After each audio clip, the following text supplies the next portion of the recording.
시편 86편은 고라 자손의 시, 인도자를 따라 깃딧에 맞춘 노래. 그래서 노래 부를 수 있도록 지어진 노랫말이고요. 고라 자손들은 이제 이스라엘 역사를 걸쳐서 험난한 역사 가운데서 하나님 노래하는, 또 믿음으로 살아남은 그런 신앙의 명문가, 통시적으로 이들의 신앙을 엿볼 수 있는 그런 시들입니다. 깃딧, 이거는 굉장히 아름다운 그런 멜로디의 명칭으로 보이고요. 시편 8편, 81편, 그다음에 84편, 오늘 보는 이 시가 깃딧의 멜로디에 맞춰서 부른 노래입니다. 그래서 이제 만군의 여호와여 1절 굉장히 아름답게 시작하잖아요. 주의 장막이 어찌 그리 사랑스러운지요. 이렇게 장막이라고 되어 있는데 우리 말은 그렇게 번역했지만 이 히브리 원문은 거하시는 곳입니다. 거하시는 곳. 그래서 하나님은 어디에나 거하시잖아요. 계시잖아요. 그렇지만 특별히 이 지구상에서 거처로 삼으신 예루살렘에서도 그 성전, 그곳은 얼마나 아름다운가, 이런 노래입니다. 그래서 하나님께서 계시는 곳은 정말 아름답다 하는 이런 생각이 노랫말로 튀어나올 수 있을 정도로 이들은 하나님의 임재를 사랑하고 자랑스러워하고 귀하게 생각했습니다. 함부로 넘길 것이 아니다 이렇게 생각했던 것 같아요. 그래서 우리들도 두세 사람 있는 곳에 하나님이 임재하고 계시니까 그런 관점을 우리가 또 회복해야 될 것 같아요. 두 사람이든 세 사람이든 주님의 이름으로 모인 곳에는 이들이 이렇게 노래했던 것처럼 하나님이 임재하시니까 하나님이 계신 곳은 정말 귀하고 아름답다. 그래서 가정교회에서 2명이 모이든 또 새벽에 몇 명이 나오든 얼마가 나오든 우리가 하나님의 이름으로 주님의 백성들이 모인 곳은 하나님의 임재가 있다. 너무 귀하다. 너무 아름답다. 이런 관점으로 우리가 우리들 가운데 계시는 하나님의 임재를 생각해야 되겠습니다. 내 영혼이 여호와의 궁정을 사모하며 쇠약하며 내 마음과 육체가 살아계시는 하나님께 부르짖나이다. 그래서 궁정, 이거는 뜰이잖아요. 마당.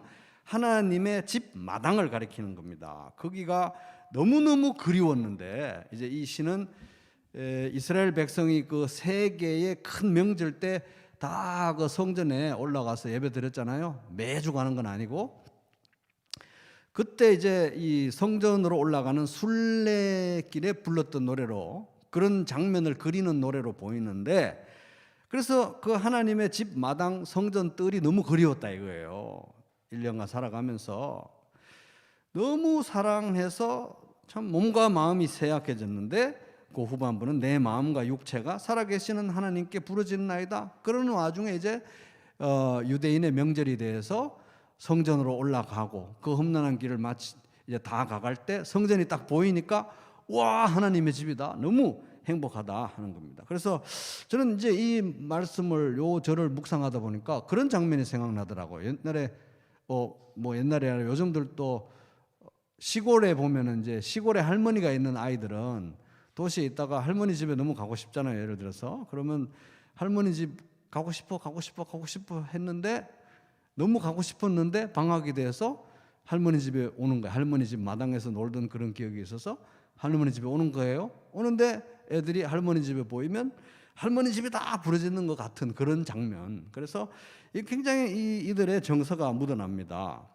3절, 하나님에 대해서 굉장히 특별하게 호칭을 막 아주 한꺼번에 다 모아가지고 부르고 있어요. 나의 왕, 나의 하나님, 만군의 여호와요. 그러면서 그런 분인데 하나님의 주님의 제단에서 참새도 제 집을 얻고 제비도 새끼들 보금자리를 얻었나이다. 그래서 성전에 있는 참새와 제비를 보고 얻은 시상입니다. 너무 크고 높은 두려운 하나님이신데 그분이 계시는 곳에 집을 짓고 사는 제비와 참새는 참 부럽다.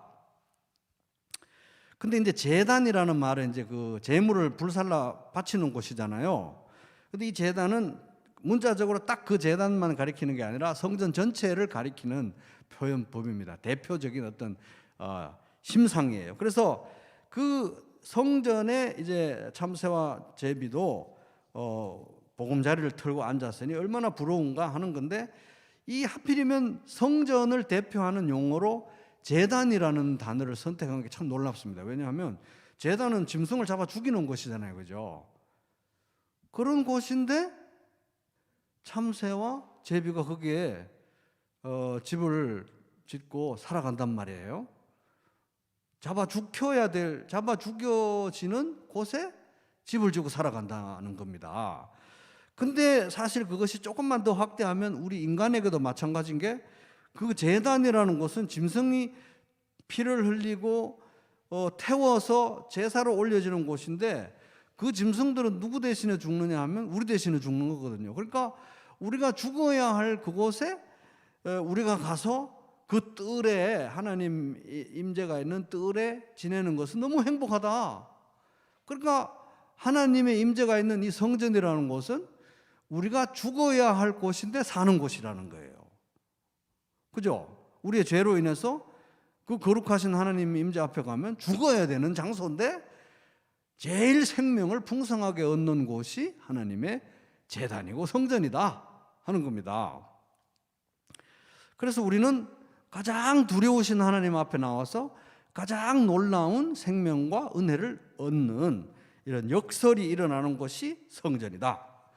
주의 집에 사는 자들은 4절 복이 있나니 그들이 항상 주를 찬송하리이다. 야, 그래서 복되도다, 이게 제일 앞에 나와요. 2절에 4절 5절은 복되도다. 뭐가 행복이냐? 하나님의 집에, 하나님의 임재 안에 거하는 건 정말 행복이다. 참새와 제비도 부러울 만큼. 그래서 예를 들어서 이제 제사장들이나 레위인들이 참 부럽고 행복한 일이다. 문지기도 마찬가지지. 고라 자손들은 문지기였으니까 참 행복하다. 그런데 그들도 사실은 이렇게 순번을 정해서 1월 달에는 어느 집안, 2월 달에는 어느 집안, 이렇게 순번을 따라서 돌아갔잖아요. 그러니까 계속 거하는 건 없는 거예요. 그래서 그렇지만 하나님의 성전에 거하고 섬기는 건 얼마나 행복한 일이냐? 참 문지기지만 너무 행복하다, 이런 고백입니다. 5절, 그러나 현실은 대부분의 사람들은 성전 뜰에 계속 거할 수 없고 삶의 현실로 이제 돌아가야 되는데, 그러면 하나님의 보호와 임재는 이 성전이라는 구체적인 장소에만 한정되는가? 그렇지는 않다는 거예요. 그래서 5절, 주께 힘을 얻고 그 마음에 시온의 대로가 있는 자는 복이 있나이다. 비록 물리적으로 떨어져 있어도 하나님이 자기 인생의 힘이 되고 하나님을 향해서 마음이 향하고 있다면 그들이야말로 복이 있다. 인생의 방향이, 마음의 방향이, 살아가는 길이 하나님을 향해 있다면 그들이야말로 복이 있다. 왜? 그분은 바로 만군의 하나님 여호와이기 때문에 역사 자체를 하나님 방향으로 끌고 가시고 이루시는 하나님이시니까 그 방향으로 내 인생의 길을 맞추고 있는 사람은 행복하다. 왜? 하나님이 결국 큰 그림에서 그 방향으로 이루어 가실 것이기 때문에, 역사의 방향을. 그래서 6절, 그들이 눈물 골짜기로 지날 때에 그곳에 많은 샘이 있을 것이며 이른 비가 복을 채워주나이다. 그래서 이제 초점이 성전에서 이제 성전으로 올라가는, 예배 드리러 가는 사람들의 여정과 삶의 현실과 이제 그들의 마음으로 이제 옮겨진 거잖아요, 지금. 그래서 성전으로 올라가는 그 길은 간단하지 않다는 거예요. 예배 드리러 오는 길도 쉽지 않잖아요. 수요일 저녁에 예배 드리러 오기 힘들잖아요, 그죠? 피곤하고 주중이고 또 내일 일해야 되고, 주일날 오는 것도 힘듭니다. 일이 이렇게 꼬일 수도 있고 저렇게 꼬일 수도 있고 누구하고 싸울 수도 있고 어떤 힘든 일이 생길 수도 있고, 매번 성전에 오는 길은 쉽지가 않아요. 그런 현실에 대해서 이제 얘기하는데, 이제 눈물 골짜기라는 거는 이제 이 세 번역은 그들이 눈물 골짜기를 지날 때에 샘물이 솟아서 마실 것입니다. 가을비도 샘물을 가득 채울 것입니다. 오아시스를 얘기하는 거예요. 사막지대니까 바짝 마른 그런 곳인데 오아시스가 이렇게 군데군데 있는데 비가 와야 채워질 거 아니에요, 물 웅덩이가. 그래서 이들이 지나오는 길은 건조하고 사막이고 먼지 나는 그런 험난한 곳이지만 하나님이 제때제때 비도 내려주시고 오아시스의 물 웅덩이도 채워주시고 해서 그곳이 생명의 곳이 된다. 어려움이 없는 것은 아니지만 하나님이 결국은 채워주시고 붙들어주시고 공급해 주신다. 이제 이런 얘기입니다. 그래서 여기 눈물 골짜기는 번역을 몇 가지로 할 수 있는데 뭐 발삼나무 골짜기, 박하 지역의 골짜기 이렇게 세 번역 난하주에 보면 나와 있어요. 그래서 이제 이게 어떤 특정한 식물의 이름을 딴 골짜기라고 볼 수도 있고 아니면 특정한 지리적인 장소라고 볼 수도 있고 아니면 그냥 진짜 눈물 나는 험난한 골짜기로 이렇게 해석할 수도 있어요. 근데 그건 정확히 모르지만 분명한 거는 성도가 성전을 향해 나오는 길은 험하다. 눈물 골짜기라고 할 수 있을 만큼. 그래서 그렇지만 그곳에 비를 내리고 오아시스를 주시는 분은 하나님이시다.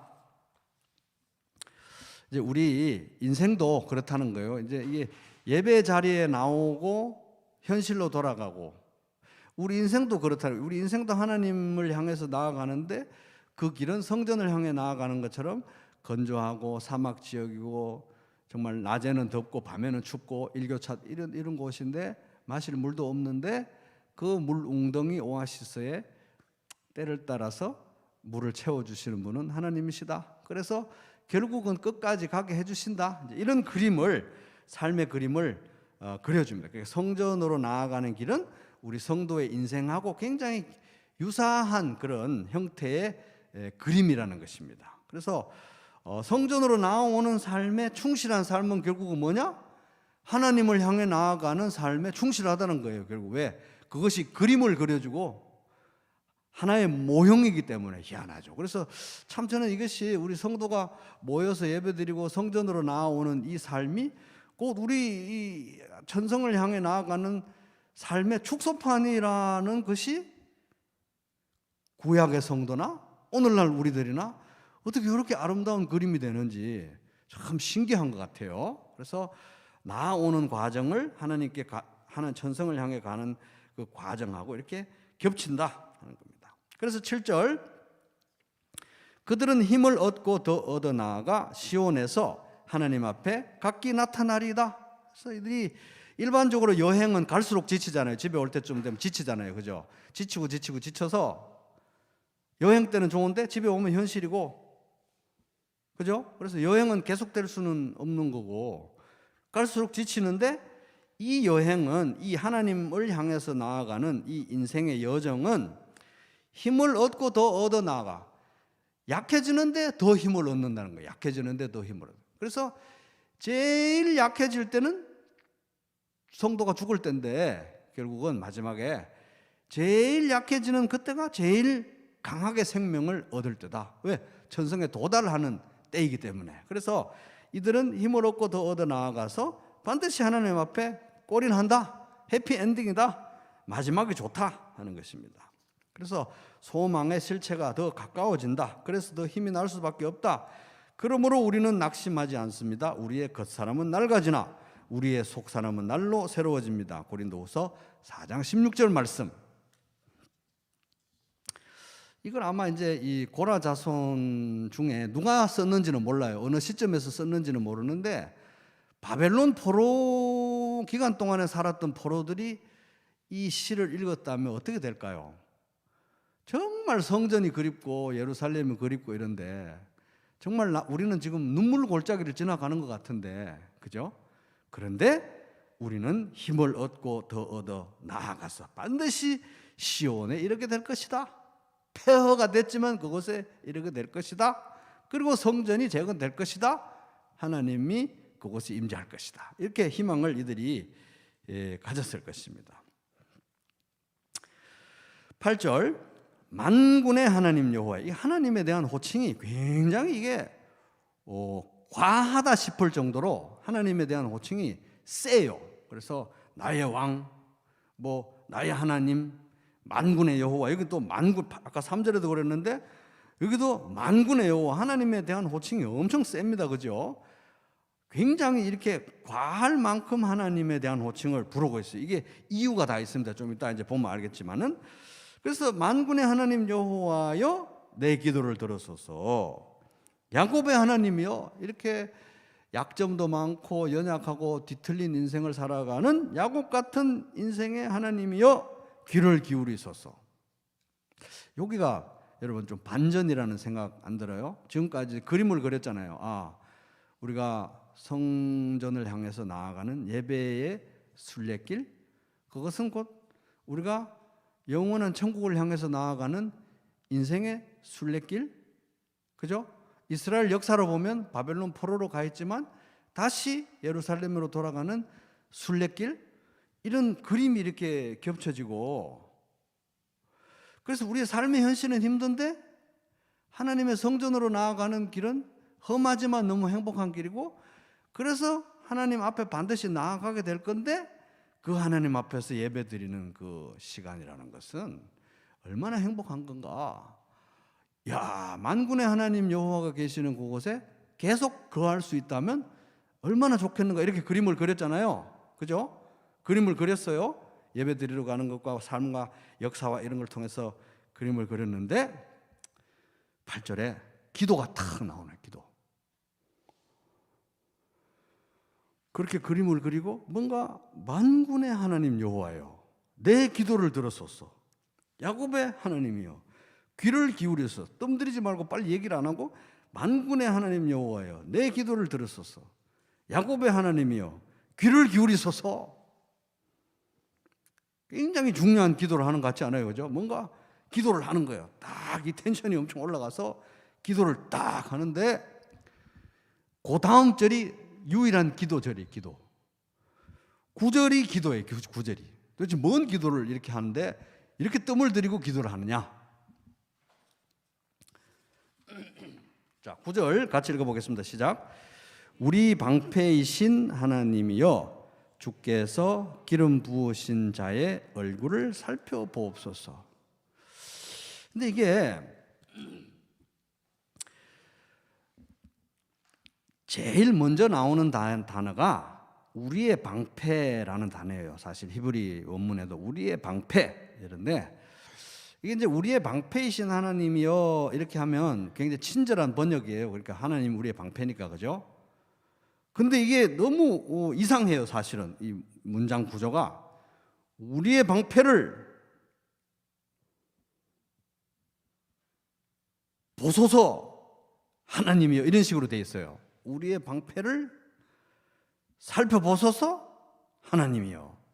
그래서 우리의 방패가 사실은 하나님과 동격이 아니라 목적어예요. 하나님 우리의 방패를 봐주세요. 그래서 이제 우리말 번역에서는 그 공용 성경이 유일하게 이렇게 번역하고 있습니다. 하나님 저희의 방패를 보소서, 당신의 기름 부음 받은 이의 얼굴을 굽어 보옵소서. 그러면 여기 방패는 뭡니까? 우리의 기름 부음 받은 이가 방패예요. 기름 부음 받은 이는 왕이라는 말이잖아요, 그죠? 그래서 하나님 우리의 방패를 보십시오. 하나님께서 기름 부어주신 우리의 왕, 우리의 방패를 보아주십시오, 이거예요. 대부분의 영어 성경도 그렇게 번역하고 있습니다. 우리는 왜 그렇게 번역했는지 모르겠어요. 대부분의 영어 성경들도 우리의 방패를 보아주십시오, 하나님. 주님께서 기름 부으신 자, 기름 부은 자가 이제 왕이잖아요. 왕, 기름 부은 자의 얼굴을 살펴보십시오. 이게 기도예요. 엄청 간절한 기도인 거예요. 너무 절실한 기도예요. 시 딱 중간에 박혀가지고 지금까지 뭐 예배 드리러 올라가는 순례길, 또 인생의 그림, 뭐 역사의 그림을 이렇게 그렸잖아요. 겹치는 그림. 그러면서 기도를 들어소서, 귀를 기울이소서, 만군의 하나님 여호와여, 야곱의 하나님 여호와, 이러면서 기도를 했는데 뜬금없이 우리의 방패를 보아주세요, 하나님. 그 우리의 방패라는 것은 결국은 기름 부음 받은 자, 하나님이 기름 부으신 왕이라는 거, 우리의 왕을 봐주세요. 지금까지는 하나님 보고 나의 왕, 나의 하나님, 그죠? 3절 나의 왕, 나의 하나님. 하나님이 나의 왕이에요. 하나님이 나의 하나님이고, 하나님이 나의 만군의 여호와, 군대의 하나님, 하나님이 나를 지키시는 분이었잖아요, 그죠? 근데 현실은 사실은 뭡니까? 왕이 있어요, 왕이. 그죠? 이스라엘에도 왕이 있었잖아요. 그죠? 왕이 있는데 사실은 왕이 각 나라에 어떻게 보면 방패 역할을 하는 존재예요. 실제로 이제 성경의 다른 곳에도 보면 인간 왕도 방패라고 이렇게 일컬어질 때가 있습니다. 그래서 결국은 이게 딱 보면은 왕에게 은혜를 베풀어 달라는 기도잖아요. 우리 왕에게 은혜를 베풀어 주세요. 근데 이게 어조가 너무 이상하죠. 지금까지는 하나님이 방패고, 하나님이 왕이고, 하나님이 나를 지키고 만군의 여호와고 그러는데 느닷없이 우리의 방패를 봐주세요. 우리의 왕을 봐주세요. 이 사람의 고라 자손의 심정적으로는 하나님이 왕이에요. 하나님이 방패예요. 뒤에도 나옵니다. 하나님이 방패예요. 하나님이 만군의 여호와예요. 그런데 현실은 왕이 있어요. 하나님이 기름을 부었어요. 하나님이 세우신 왕이에요. 근데 이 사람이 어느 시대에 이 시를 썼는지는 모르지만 우리는 알잖아요. 이스라엘에 야, 우리 이 왕은 진짜 방패다. 하나님이 세우신 진짜 방패다. 참 위대한 기름 부음 받은 자다. 이런 왕을 세워주셔서 우리는 너무 행복하다. 이런 왕이 거의 없었죠. 그죠? 다 실패를 하고 무너졌어요. 이렇게 경건한 사람들, 고라 자손과 같은 사람들은 하나님이 우리의 방패고 하나님이 우리의 왕인데 하나님이 기름을 부어가지고 인간왕을 세워놨는데 참 구체적으로 말은 더 이상 절수를 늘려가면서 참 말은 못하겠지만 나의 왕이신 하나님, 나의 방패이신 하나님, 우리 이 눈에 보이는 이 왕을 좀 봐주세요. 이 방패를 우리의 방패 노릇을 해야 되는 이 인간 방패를 좀 봐주세요. 진짜 방패이신 하나님. 이건 거예요, 지금. 그죠? 그러니까 딱 이제 행간을 읽으면 왕이 시원찮은 거예요, 지금. 그죠? 실제적으로 역사 속에서도 그랬고. 그죠? 하나님이 왕이라서 하나님을 의지하고 사는 건 너무 좋은데 이 인간의 현실에서 이 왕이라는 존재들은 항상 실패하고 죄를 짓고 걸림돌이 되고, 그죠? 그랬잖아요. 이 방패를 봐주세요. 그러면서 왜 봐야 되느냐? 하나님께서 이 방패를 왜 봐야 되느냐? 왜 봐야 되느냐? 10절, 이게 우리말에는 이 왜냐하면이 없는데 10절, 11절에 둘 다 10절 앞에서도 왜냐하면, 11절 앞에서도 왜냐하면이 나와요. 이게 왜냐하면. 10절, 왜냐하면 주님의 궁정, 하나님의 궁궐, 하나님의 성전의 마당, 하나님의 집의 마당에서 하루 살아가는 것이, 하루 거기 지내는 것이 다른 곳에 뭐 아무리 휘황찬란한 곳이 있다고 해도 거기서 천날을 사는 것보다도 하나님의 집의 뜰에 하루 있는 게 훨씬 낫고요. 하나님 아무리 기름진 거 먹고 아무리 뭐 출세를 하고 아무리 삐까 번쩍해도 하나님을 부정하는 그 악인이 사는 그 휘황찬란한 집에 사는 것보다도 내 하나님의 왕이신 하나님, 방패이신 하나님, 만군의 여호와 하나님의 성전에, 하나님의 집에 문지기로 있는 게 훨씬 낫기 때문에 하나님, 우리 인간 왕을 좀 봐주십시오. 이 인간 방패를 좀 봐주십시오. 어떤 상황인지 좀 봐주시고 하나님 뜻대로 좀 해주십시오. 그러니까 이게 하나님이 왕이시고 하나님이 통치하시고 하나님이 방패이신 그 이상, 그죠? 그 우리 신앙의 이상이잖아요. 그런데 현실이라는 거는 이스라엘 왕들이 거짓을 다 해가지고 이스라엘이 맨날 하나님께 징계를 받고 결국은 바벨론까지 끌려가서 쫄딱 망하고 성전 다 무너지고 이스라엘 망하고 사람 백성들은 다 포로로 끌려가 버리는 이런 현실이니까 하나님의 성전에 맨날 예배하고 하나님의 성전에서 맨날 찬양하고 하나님의 임재를 바라보고 이런 게 너무너무 좋은데 하나님. 그래서 거기 하루 지내는 게 이 세상에 대단한 곳보다 바벨론 이런 데서 지내는 첫날보다 훨씬 좋은데 너무너무 하나님 임재가 있는 곳이 너무너무 좋은데 이들의 지금 현실은 이렇잖아요. 우리의 방패라고 하나님께서 기름 부어주신 이 인간 왕을 한번 봐주세요. 이제 액면상으로는 도와주세요, 왕을 복주세요라는 기도인데 이 현실을 하감하여 주소서. 그죠? 왕을 하나님이 복주시고 왕을 하나님이 세우시고, 왜냐하면 하나님이 기름 부으신 왕이니까 그렇게 해서 왕이 잘 하나님의 말씀을 듣고 통치를 해야, 안정이 돼야, 그래야 우리가 하나님의 성전에 나가서 예배도 드리고 그 하나님의 집의 뜰에서 교제도 하고 먹기도 하고 할 텐데 하나님이 왕을 세워주셔야 되지 않겠습니까? 근데 한번 보십시오. 우리의 방패인 이 왕을. 그죠?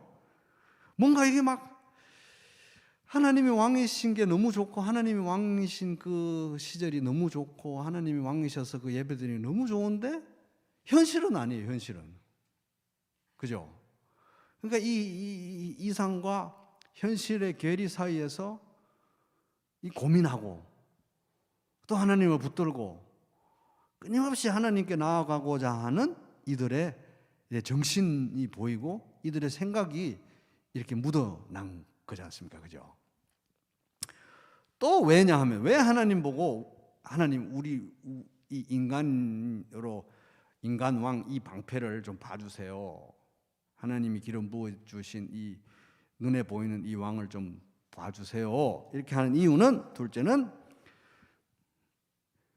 이 왕은 아무것도 아니기 때문입니다. 하나님 이거예요. 이유인즉슨 이 방패라고 세워두신 이 인간 왕은 아무것도 아니잖아요. 하나님. 그러니까 하나님 봐주셔야 되는 거 이건 거예요. 그 내용이 11절 여호와 하나님은, 자기가 아까 또 9절에는 몇 절입니까?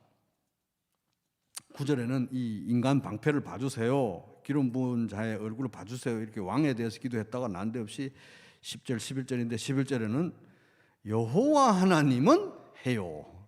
그가 해, 태양. 그가 태양이 아니고요, 하나님이 태양이지 않습니까? 그죠? 하나님이 태양이고요, 하나님이 방패고요, 그죠? 여호와 하나님은 해요, 방패요. 그 다음에 여호와께서 은혜와 영화를 주시며, 하나님이 우리에게 복을 주시고 은혜를 베푸시고, 그래서 정직하게, 그럼 거짓말 한 번도 안 하는 이런 완벽한 사람이 아니라 자신의 연약함을 인정하고 하나님께 의지하는 그런 위선적이지 않은 인테그리티, 온전함, 그런 걸 말하는 겁니다. 탐임. 그래서 정직하게 하나님 앞에 행하고 의존하는 자에게 좋은 것을 아끼지 않는 분은 누구다? 인간왕이다? 하나님이다? 하나님이기 때문입니다. 그래서 나의 하나님, 나의 방패, 나의 왕, 아까 하나님에 대한 호칭이 엄청 과하게 사용됐잖아요. 엄청 과하게. 나의 왕, 나의 하나님, 나의 방패, 만군의 하나님이시여 이 인간 왕을 봐주세요. 이건 거예요. 굉장히 뭔가 긴장감이 있죠. 그죠? 뭔가 하나님에 대한 끊임없는 그런 사랑과 갈망이 있는데, 이건 아닌데, 하나님이 세우신 이 메시아, 이게 이제 기름 부음 받은 자를 이제 히브리 말로는 메시아라 그러는데, 그러니까 이 하나님이 세우신 이 인간 왕은 너무 결함이 많고 뭔가 부족하고 이래 가지고는 안 되는 거예요. 그래서 내가 하나님의 궁정에서 지내는 하루가 이 인간 권력자들의 집에서 지내는 첫날보다 너무너무 훨씬 비교할 수 없을 만큼 좋고 하나님의 집에 너무 거하고 싶은데 이래 가지고는 안 되는 거예요. 이래 가지고는 이 인간 왕이 이래 가지고는 안 되는 거예요. 그죠? 하나님이 세우시는 기름 부은 자가 이래 가지고는 안 되는 거예요. 하나님이 태양이니까. 그래서 결국은 이것은 이 노래를 부르다 보면은 역사 속에서 이 고라 자손들은 이 노래를 부르다 보면은 부르면 부를수록 하나님을 더 사랑하게 하면서 애틋하게 부르면 부를수록 진짜 다윗에게 약속하셨던 그 영원한 왕이 진짜 와야 되겠구나. 안 되겠구나. 진짜 안 되겠네요, 하나님. 나는 하나님 집에 거하는 게 너무 좋은데 이래 가지고는 안 되겠습니다. 그러니까 결국은 하나님이 진짜 왕이 되지 않고는 안 되겠습니다, 이 말이에요. 왜? 하나님이 방패고 하나님이 왕이고 하나님이 만군의 여호와니까 하나님이 진짜 왕으로 통치하지 않으면 안 되겠습니다. 우리 왕을 좀 봐주세요. 그럼 결국은 그 기름 부음 받을 자가 하나님 자신이어야 된다는 말이잖아요, 그죠? 뭐 이들은 그까지 다 몰랐겠지만 우리가 역사가 풀어지고 난 다음에 볼 때는 참 사람이시요 참 하나님이신 예수 그리스도 기름 부음 받은 자 그리스도가 메시아니까 메시아가 오지 않으면 이 긴장감은 풀어지지 않는 거예요. 근데 예수님이 와서 우리 가운데 거하시고 또 우리가 예수님 안에 거하게 되고 여기가 성전이 되고 하나님의 임재가 있는 곳이 되었으니 여기에 이제 모든 답이 풀어진 것입니다. 예수님 안에서 이게 답을 얻은 거예요.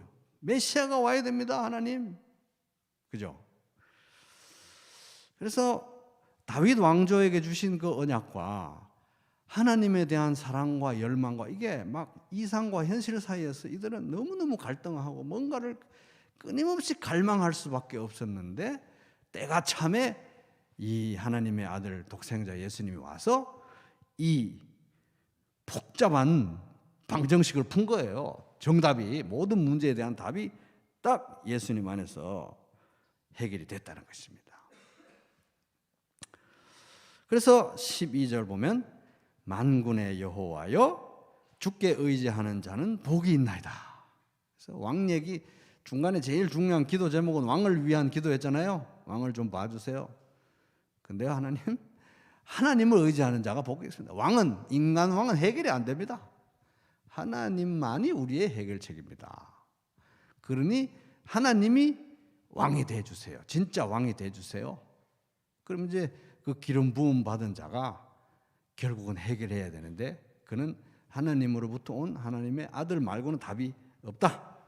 우리는 이제 지금 와서 우리가 이제 전체적인 그림을 그릴 수 있는 것입니다. 그래서 이 시는 참 굉장히 아름다운 그림을 그려주고 있습니다. 그래서 우리 성도가 성전을 향해서 나아갈 때 거기에 2명이 모였던 3명이 모였던 2-3 사람이 모인 곳에 하나님 함께 하시니까 하나님의 임재가 있는 성전은 참 아름다운 것이구나. 그죠? 깃딧의 그 운율에 맞춰서 노래할 만큼 거기는 참 아름다운 곳이구나. 거기서 하루 지내는 게 다른 데서 뭐 휘황찬란하게 지내는 것보다 훨씬 복된 것이구나. 이제 이런 걸 통해서 이제 성전으로 나아가는 어떤 그림을 그리는데 그 성전으로 나아가는 그 그림이 우리의 인생 여정. 그러니까 예배하러 올라오는 이런 삶의 연습, 삶의 훈련, 예배를 향한 어떤 갈망을 가지고 예배하러 올라오는 성전으로 나오는 이런 삶의 훈련은 결국은 천국을 아주 가깝게 경험하는 삶인 거예요. 왜?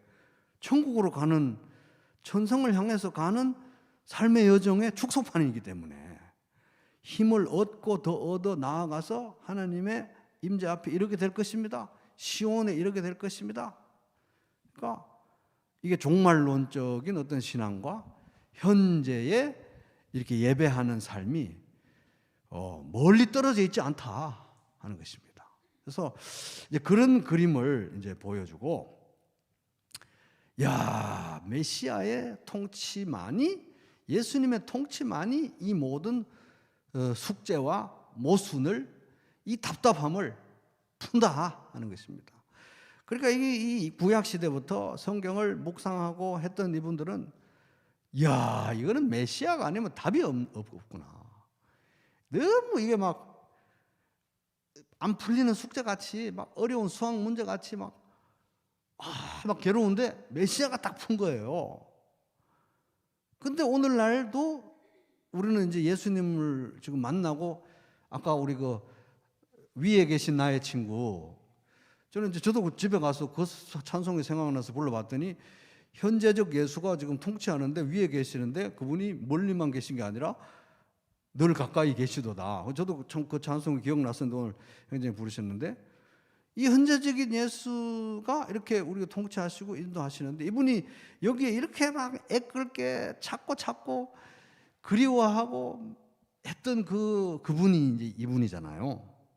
근데 오늘날 우리의 삶도 역시 그냥 휙휙 지나가면 아무것도 아니지만 곰곰이 생각하면 매일매일이 이런 묘한 갈등과 묘한 텐션과 답답한 어떤 그 문제를 주는 거예요, 우리에게. 여러 가지 문제가 있어요. 하여튼 모든 문제들이 있어요. 많은 문제들이 있는데 그게 이상하게 딱 들어맞는 답이 예수 그리스도라는 거예요, 예수 그리스도. 그래서 뭐 아인슈타인이 옛날에 막 이 우주에 돌아가는 모든 이 물리 법칙을 딱 하나로 요약하려고 했잖아요. 통일장 뭐 모든 것의 이론을 만들려고 하다가 못 만들고 사망하셨어요. 아직도 아무도 그 이론을 못 만든 거예요. 통일장 모든 거의 이론. 근데 딱 보니까 이 예수 그리스도야말로, 위에 계신 나의 친구 예수 그리스도야말로 하여튼 이 성경에서 끊임없이 우리에게 숙제를 주고 찾고 하는 이 모든 문제에 희한하게 딱 들어맞아가지고 모든 문제의 답이 되는 분은 이 하나님의 기름 부음 받은 자를 봐주십시오.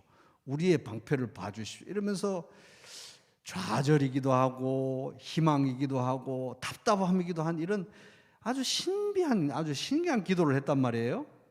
그 기도 응답이 예수 그리스도라는 거예요. 그러니까 예수 그리스도야말로 진짜로 모든 문제에 대한 답이 딱 들어맞는 답이구나. 근데 어떤 관념으로서의 답이 아니라 살아계신, 우리가 직접 보고 만질 수 있는, 장차 만질 수 있는 그 예수가 우리의 답이다. 그래서 우리는 이제 사실 모든 거에 대한 답은 다 주어졌어 이렇게 그냥 씩 넘어가고, 사람들에게 전도할 때도 모든 거에 대한 답은 예수야 이래봐야 아무 설득력이 없어요. 진짜 내 삶의 모든 문제에 왜 그리스도가 답이냐, 이걸 이제 우리가 알아가는 과정이 예수를 알아가는 과정, 경험해가는 과정인 것입니다. 그래서 예수를 깊이 생각하라. 그 히브리서 저자들은 너무 삶이 힘들었거든요. 너무 힘들어서 너무 고통 가운데 있었는데 그들에게 주신 답이 예수를 깊이 생각하라. 그게 답이었어요. 왜? 예수가 모든 게 해결이니까. 그래서 예수님이 왜 모든 문제에 대한 진짜 답인지를 우리가 배워가고 함께 알아가고 나누는 그런 예수님과 동행하고 예수님을 따라가는 그런 우리 믿음의 공동체, 우리 성도님들 되시기를 주님의 이름으로 축복합니다.